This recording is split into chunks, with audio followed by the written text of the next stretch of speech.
Greetings, greenhouse people. If you're listening or watching in real time, cuttings are arriving at greenhouses all around the world, and in order to get these young plants off to a great start and maintain high quality and low losses throughout all stages of production, your friends at Tech on Demand want to address an important topic. The topic is vapor pressure deficit, or VPD. I'm your host, Bill Calkins, and in an effort to provide this critical information in any way you choose to consume educational content, you're going to find this in video form, podcast form, and in printed form. And I'll put all the links to those in the show notes of this video or podcast. The print article did run in the January issue of GrowerTalks magazine and walked readers through some definitions related to VPD, as well as why it's an important measurement to use and how it can specifically benefit your young plant production. These videos and podcasts will go quite a bit deeper into the topic. But first, I want to introduce my guest, someone who's been a huge part of Tech on Demand since our inception, Dr. Will Healy. Will has more than 3 decades of experience working with greenhouses of all shapes and sizes and around the world to implement the best strategies for their unique situations. Will retired recently from Ball Horticultural Company as senior technical manager, but continues to think about ways to improve horticultural production, and for that, I am truly grateful.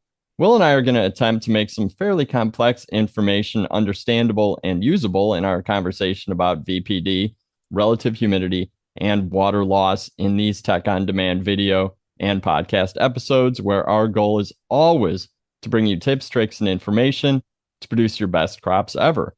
Be sure to subscribe to the Tech on Demand podcast on your favorite podcast app like iTunes, Spotify, Google, Stitcher, and more, and find dozens of videos on the Ball Seed YouTube channel. But without further ado, Dr. Will Healy, welcome back to Tech on Demand. How have you been, and why are we going to talk about VPD today? And I have a feeling the reason is much simpler than the science we're about to cover. Oh, yeah, it really is. In fact, like so many things, life is complicated. And that's, now that I'm retired, I really understand. Because you can make it complicated is not a reason you should. And so what we're going to try to do today, Bill, is we're going to try to make this more real speak of how it actually, first of all, just what is all of this water stuff? I remember when I took a class like a million years ago in college, the guy spent like 8 weeks talking about water. And I'm thinking, really? Why? Well, after 40 years of doing this, I really realized water. It's all about moving water through the plants. Without moving water through the plants, nothing happens. And so really, when we talk about VPD, what we're really trying to talk about is moving water through the plant, which when we move water, we move nutrients, we move carbohydrates, we move all of good stuff. And when we aren't moving water, diseases, insect problems, and all the bad stuff starts to happen. So we really want to make sure that we're moving a lot of water through the plants. And of course, what we're going to talk about today with the vapor pressure deficit is basically, it's a measurement of how fast water can move through the plant out into the surrounding air. But, before we get going here, let's talk a little bit about just you and me, Bill, because, when we start thinking about vapor pressure deficit, we really are talking about stuff that happens to us as humans. Now, those of you who know about Bill know that he's really, we can't call him a runner. We have to call him a crazy runner, because he does marathons and all of those other kinds of really long distance running activities. Right, Bill? It's true. It's true. I wore my Ironman hat for this podcast just to prove that point. Well, I could buy one too, but that would be lying. Unlike you, Bill, who you actually wear it and you actually did it. Now, of course, you basically experience VPD all the time when you run. Did you know that? No, tell me about that, Will. Okay, so when you're running during the summer and it's hot and humid, what happens? You sweat a lot. Right, because your body basically is pushing water through to basically try to cool you. It's a natural process. Water is basically evaporated off your body, just like water is evaporated out of plants to cool you down. That's part of the process. So you're moving water through you. And of course, on a hot, humid day, what happens to your shirt? You're soaked. You're Right. absolutely soaked 5 minutes in.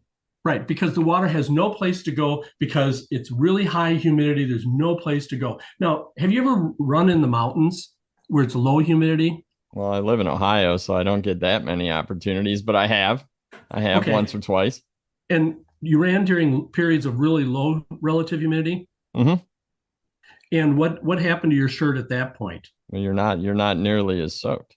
Right, it just basically because it evaporates because basically it has low relative humidity, so that the water can just basically evaporate off. It evaporates out because the air can hold more water under low relative humidity than high relative humidity where it's saturated. So this is really kind of what we're going to talk a little bit about, how relative humidity and vapor pressure deficit and dew point and evapotranspiration, how all of these words that they kind of commingle and you kind of go like, this is craziness, right? I mean, when we started talking about doing that article for GrowerTalks, it was kind of confusing, wasn't it, when we first started talking about it? Because there's so many different things they're talking about. And they're just talking about losing water. No, it was very confusing, especially when I was thinking that VPD was one measurement that growers would use to sort of base decision making throughout production. But then I started talking to you and heard more about, like you said, the relative humidity and evapotranspiration and all these different factors that also have to be considered, but they all work together. Right. So let's talk a little bit about this whole process of what is VPD, because it's really important. Now, one of the first things you have to remember, and keep this always in mind, is that water moves from wet or high concentrations to dry, low concentrations. I think we've all spilt water on our cupboards. In this case, of course, I spilled coffee, and my wife thankfully wasn't watching because she'd be really upset. So I put the paper towel, and sure enough, the water moved from that puddle where it's very high concentration and it was sucked in. So if you think about that in a relationship to a plant, basically a leaf is filled with water. I think we all can assume that leaves have water in them, at least healthy turgid leaves. And basically, if you've got the water then is moving out both to cool the leaf and also just naturally it's just being pulled out, and basically it goes out into the air, which is very dry. And that's basically the whole issue that we're going to be talking about. It's the movement of water from where it's high to where it's very low. So it's that movement to water, which is very critical. So we're going to talk about that in what is VPD versus some of the other terms. So let's talk about a few different terms, and they all kind of talk about water and water movement, and but let's get them all in the right order and the right place so that they all make sense when we talk about this whole issue, because it is something we're going to talk about throughout the entire podcast. So the first one is evapotranspiration. This is the measurement of water from both the plant and the soil. And of course, we're going to talk in greater detail about this whole issue of evapotranspiration. Vapor pressure is basically, it's where the water moves from being liquid into a gas so that it can float off, because it has to be in a gaseous stage to be taken off.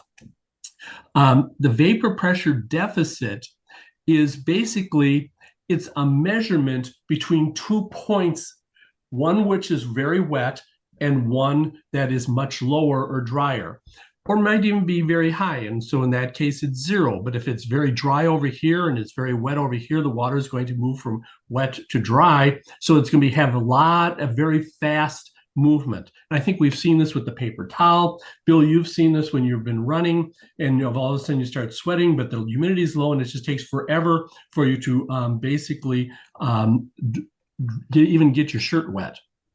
Well, And of and course, then yeah. with VPD, so when it's zero, that means that there is no movement of the water because the Correct. air temperature and the soil or plant temperature are the same or at least balanced. Well, it's not the temperature, it's the amount of water that's in the air. So, when you're at the dew point, which we'll talk about in a minute, the water is set, dew point is when you have fog. Hmm. The air can hold no more water.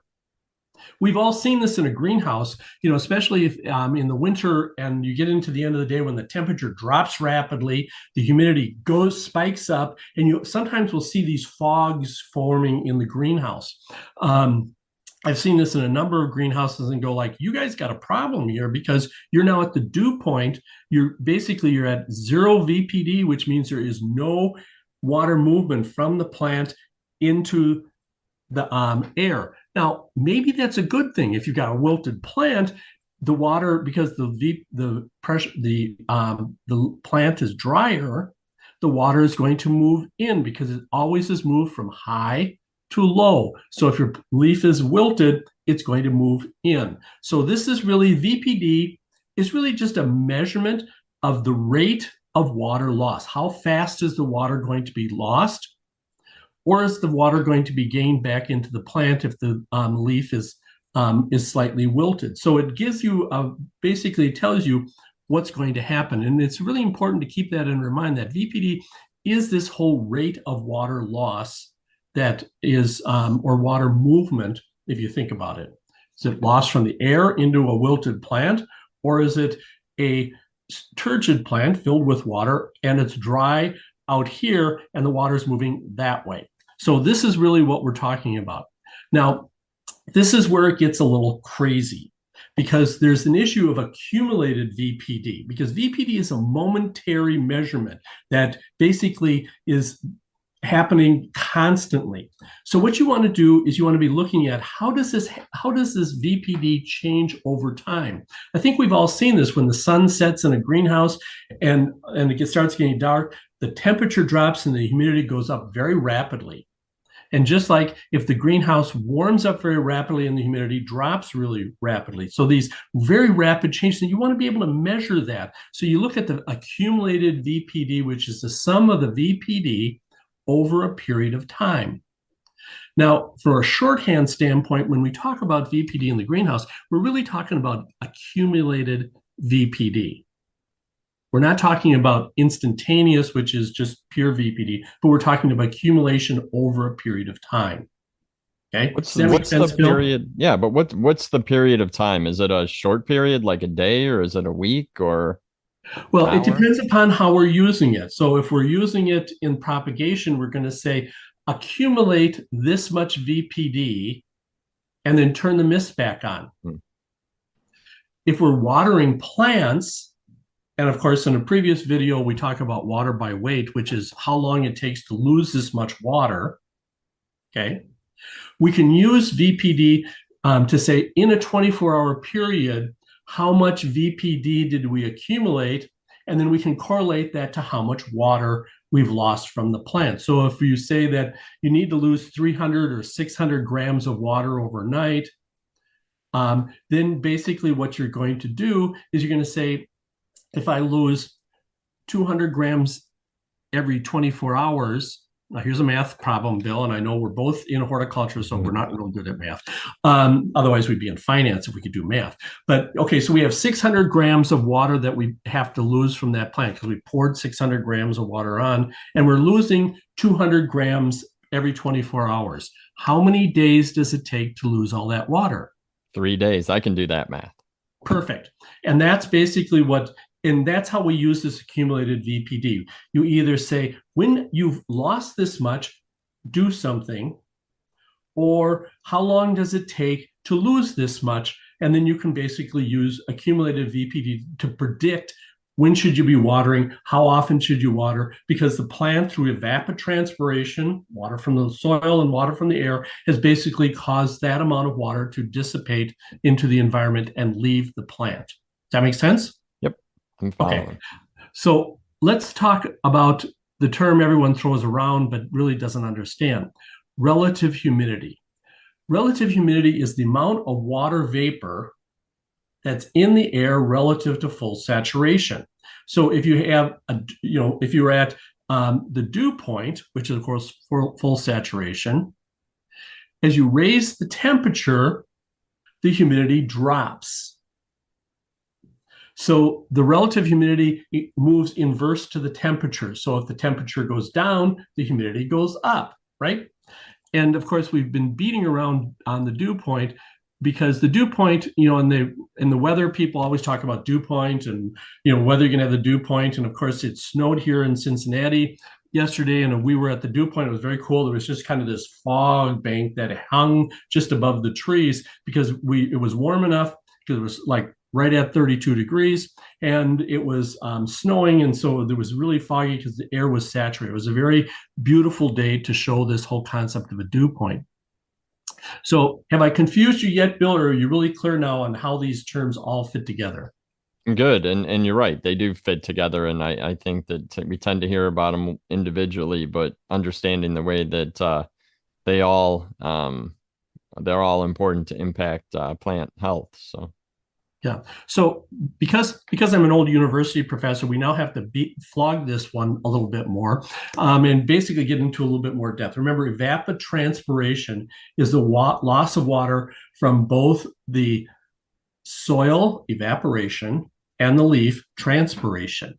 So when water is moving from high to low concentration, we're talking about this whole evapotranspiration. So evaporation from the soil, and then water is leaving from the leaf through the stomates, because within a leaf that's turgid, meaning that it is not wilted, there's a high water content inside that leaf that's moving out into the air if there's a low water vapor content. So it moves from inside to outside of the leaf. So that's basically evapotranspiration. So on a dry, warm, low relative humidity day, how much water loss are we going to lose, Bill?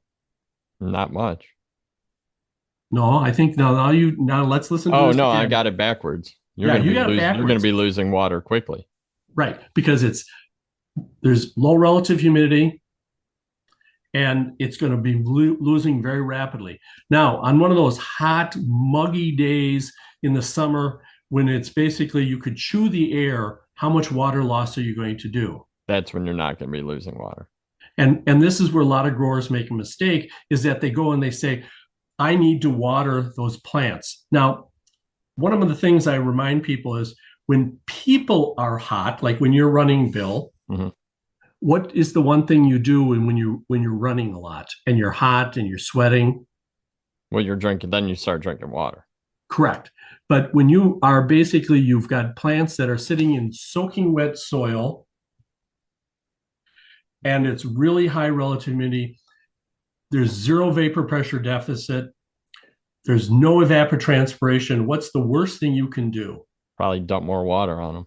Exactly. So always remind your workers that when it's hot and humid, plants don't need water, people do. Water your people, not your plants.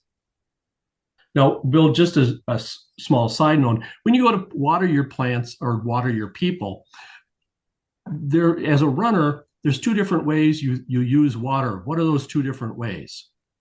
Well, I suppose you drink it, or you can just dump it on your head. Right. And does dumping it on your head saturate or basically make you feel good, or does it rehydrate you? Just cools you off real quick. It does not hydrate you. Right.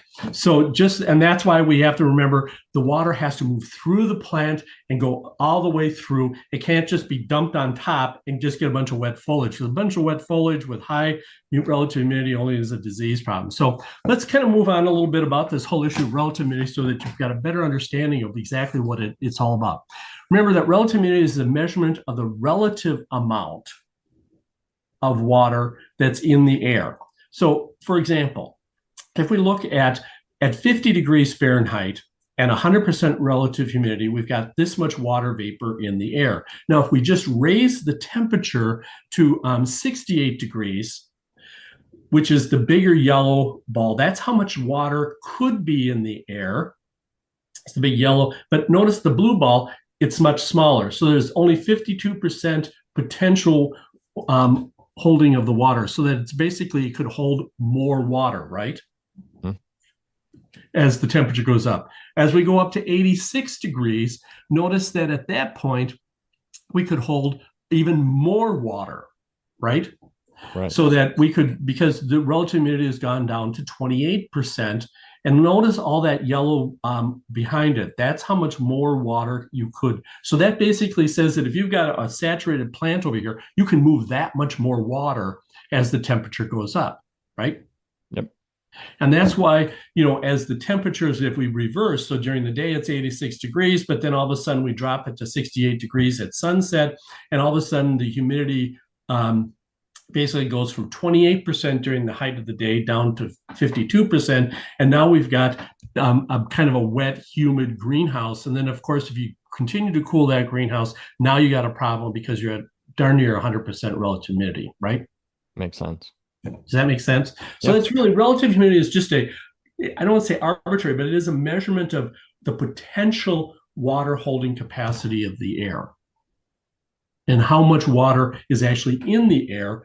And because the difference is basically how much the vapor pressure deficit, because the vapor pressure is the absolute difference in the amount of water in the air versus how much water could be held adjusted for a temperature. Okay, so if you think of the vapor pressure deficit as the yellow part of those circles. So as you get the temperature goes up, it can hold more and more water, right? So under high vapor pressure deficit, the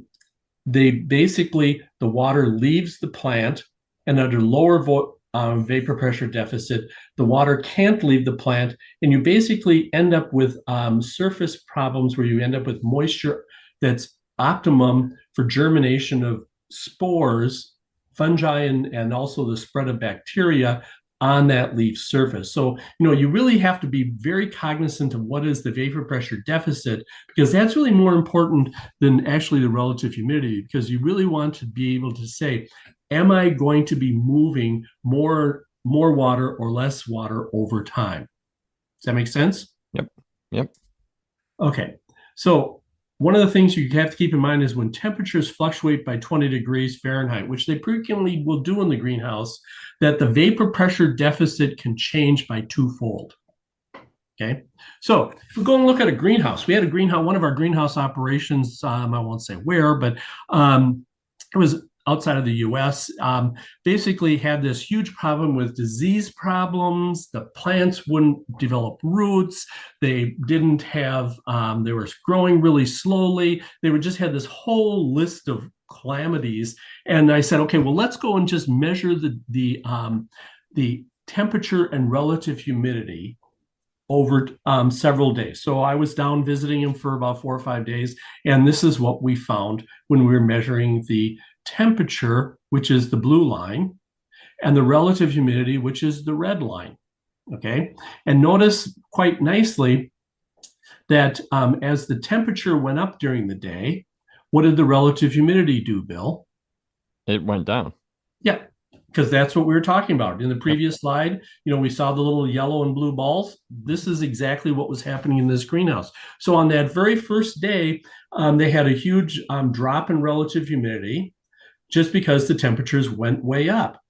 Now, on the next day, it really wasn't all that, it was a little overcast. So the temperature, our blue line, went up a little bit, but it didn't really, kind of bounced around, because as you can see with the bouncing, that means it was cloudy, right? And notice that the humidity dropped, but then it bounced up inversely, as you would.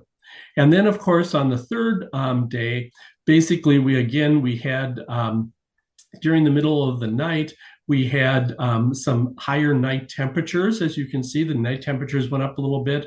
And then, of course, as the temperatures bounced up, the humidity bounced down. And that, of course, happened right here just before sunrise. And then the temperatures went down. And then, of course, there we went. Okay. So, of course, and I calculated then, because if you have the temperature and you have the relative humidity, you can calculate the vapor pressure deficit. So I calculated the vapor pressure deficit, and that's what you see. Now let's take a look at it more clearly when we take a look at what happens to the relative humidity, the red line, versus the vapor pressure deficit, which is the green lines. And notice that the combination of temperature and relative humidity does tell us what the vapor pressure deficit is. And notice that the VPD shows that on that first day, it was incredibly drying. We had a lot of drying activity during that day. And And of course, then you go into the night, which is, of course, your longest period during the winter, because you're basically sitting there probably at about 15, 14, 13, depending upon where you are in the world, hours of darkness of night. So that you basically have got the longest period of your 24 hours, basically at what was the VPD? Darn near zero. Wow. Is there any question as to why the soil didn't dry out? Mm. There was no evaporation from the soil.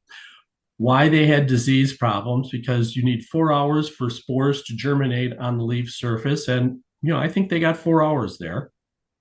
So they had the perfect environment to do all the bad things that you don't want to have happen. Okay. And so notice that the vapor pressure deficit, right here on this day did, because the temperature, remember, had gone up, the relative humidity had come down, the vapor pressure deficit, the VPD had come up. So suddenly, you had a change in the overall climate. So how the temperature and relative humidity are working together is really important in controlling diseases, controlling insects, controlling water movement in the plants. So it's really important that we understand how the VPD works so that we can see how we manage it, whether we're talking about it in propagation, or we're talking about it in production, or we're talking and concerned about our disease control. So it's a really useful term and tool for us to use in the greenhouse to really understand how can we optimize and get better performance of our plants that we're trying to grow.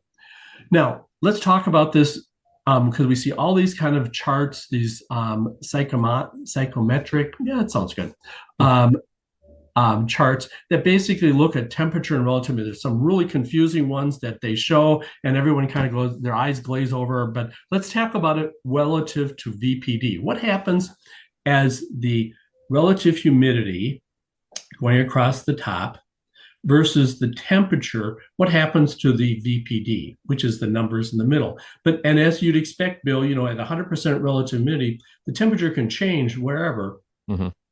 and the VPD is zero. Right. Okay.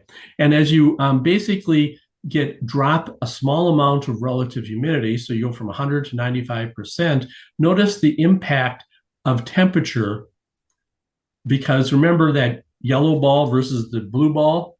That yellow ball keeps getting bigger because it can hold more water under warm temperatures. But if you're not having any more water added, notice the VPD does start to increase. Now let's talk about specifically about what we're trying to do in propagation, because that's one of the things that we're really concerned with to get off to a good start. So if we really focus on this little area of where we're normally, the temperatures that we're propagating at is between 70 and 77%, right? I mean, that's kind of everything you read, everyone's kind of, yeah, that's kind of where we want to be. Okay. Then you basically start looking at the relative humidity range that we try. So we try to keep it humid. Now, that sounds like a good number, but let's see what happens as that temperature goes at night at 95% relative humidity at 70 to, if we go to drop the humidity just a slight amount. I mean, you couldn't detect a change from 85 to 95. It'd be humid, right, Bill? I mean, you just kind of like, this is really humid in here. Yep. But as you raise the temperature for just 7 degrees, what does the VPD change? Like quadruples. Right. Goes up fourfold. Now, that's fourfold every single second that's accumulating in the plant. And this is where accumulated VPD starts coming into place, because as you accumulate this VPD over time, you basically start seeing, okay, we're starting to accumulate 4.8. Every minute, every hour, you're accumulating more and more and more. So that means you're drying more and more and more, faster, faster, faster. And so, a lot of times growers will say, well, we missed a lot during the early stages. We're pouring a lot of water on the plant just to keep everything wet. Mm-hmm. And Bill, tell me, how is that pouring water on your head when you run? It works for a minute, but it's not going to do anything long term. Right, exactly. And that's what happens when people kept pouring water on, even though they're not maintaining the right relative humidity, because they're not trying to control the VPD. And of course, what's worse is that then as you start growing the plant, and the humidity drops even more because you're not paying any attention. People are opening doors, they're opening up vents, they're turning on fans. The humidity drops even more, even though the temperature doesn't drop that much. Notice what happens as we go from 80 down to 50% relative humidity, where everyone thinks it's really comfortable. Notice that you're basically going about threefold. You're going from basically 5 up to 16. So you're going about threefold the increase, which of course is drying even more than it was before. So you really have to be aware of the fact that that environment, when you walk into a propagation area, especially early in the stages, you want to be able to chew the air, right? Mm-hmm. Because Yeah. you want it really high, you want it very low VPD. Whereas as you're trying to dry the soil out, when you walk into a greenhouse and they're complaining about poor root growth, they're talking about disease problems, and you can basically chew the air. Not good. Not good. Yeah, you want to basically walk through that greenhouse and not have wet clothes, right? There's nothing Yeah. like Well, I walking mean, if through a green, huh? I was going to say, if you look at the going between, like a water level 2 to 4, I mean, you're never going to be able to get down where you need to be if the Right, humidity in the greenhouse is so high. right, because you're not going to get the evaporation or the transpiration that you need. So evapotranspiration doesn't happen. So why do we need to add um, relative humidity, or why do we need to control that VPD? Why do we need to use misting in the greenhouse? So this is a winter greenhouse that we did in West Chicago. In West Chicago, we measured the greenhouse temperature, relative humidity, and calculated the VPD. So in this first graph, was what we see is this is what the temperatures were doing, which is exactly what we're supposed to be doing. 70, 77 degrees, perfect, no problems. But of course, because we have airflow in that greenhouse, and because we have ventilation, and because of basically the nature of that greenhouse, notice that the humidity during the middle of the day dropped a lot. Okay. And of course, what we expect is basically the VPD went sky high. So if we're finishing plants, that would be awesome, right? Because we're basically able to really move water through. But if we're propagating plants, this is a problem. So in propagation, what we do is we'll go in and we'll use a fog system to make sure that we've got adequate fog present in that greenhouse, so that there is so that we maintain a very low VPD. Notice the green bar across the bottom.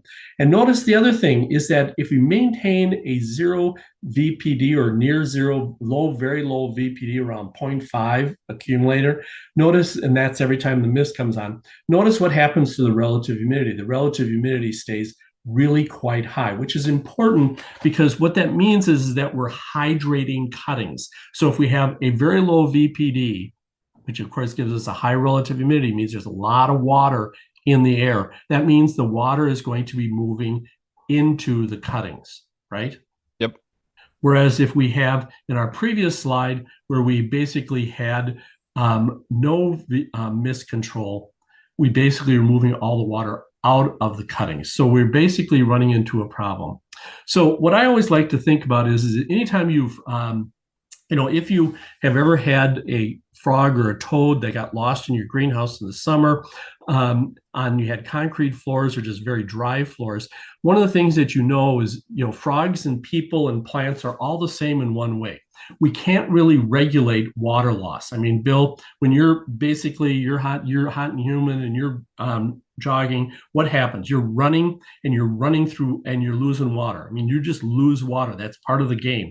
Yep. Plants just lose water. Frogs just lose water. And so frogs and people are very much the same. They can't regulate it. So if you don't do something about it, both of them will shrivel up and die. So this is why when we talk about VPD, it's really important to understand how we're managing that VPD, so we don't end up with dead frogs and dead cuttings in our greenhouse. So that's kind of did I kind of cover that and beat that to death enough that people understand the value of VPD and VPD measurements and what it is?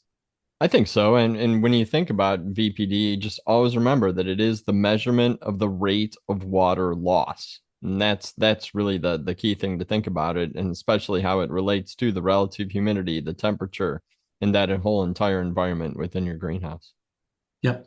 It makes sense. And you referenced some of the things that we've talked about in the past related to moisture management and watering. And a lot of those are available through our Tech on Demand resources. And you can find dozens, if not hundreds, of resources from Tech on Demand online.